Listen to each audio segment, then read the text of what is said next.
We ran, I guess it was maybe 2 months ago now, Tim, those AI workshops. We had about 170 change practitioners globally across a few sessions. Fascinating discussion where we all got together to talk about AI adoption. What are some of the headwinds, tailwinds that we've seen it, and to sort of start to recognize some patterns. One thing that emerged, actually, there's probably two things that emerged that maybe I can call them leading indicators of a failure mode, right? When you start to feel like things aren't going so well. The first was this idea that CEOs were acting from a place of fear a little bit.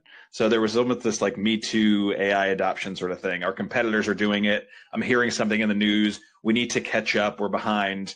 And it's a bit of a scramble, right? That is not a bold AI vision. That is a reactionary stance to like do something because others are doing it.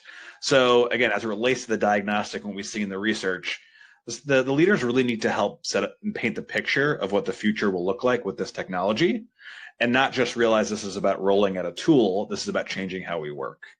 As a result of that same thing, I think the other failure mode that we see a little bit is that the CEO announces it and then offloads it to IT, right? That is like probably not the best place for a large transformation like this to exist, right? We need broad leadership across the organization. We do think that CEOs, whatever the organizational structure is, leaders in some capacity need to be driving this forward, because it's not just about a technical implementation. It's a rethinking of how work happens, how we all work with it. So this is not just about a tool rolling out. So you talk about like, where are some of those like leading indicators that you might be on the wrong path? If we're acting from a place of fear, if we're looking at this as just another tool to be adopted, this is not the symptoms of bold vision, right?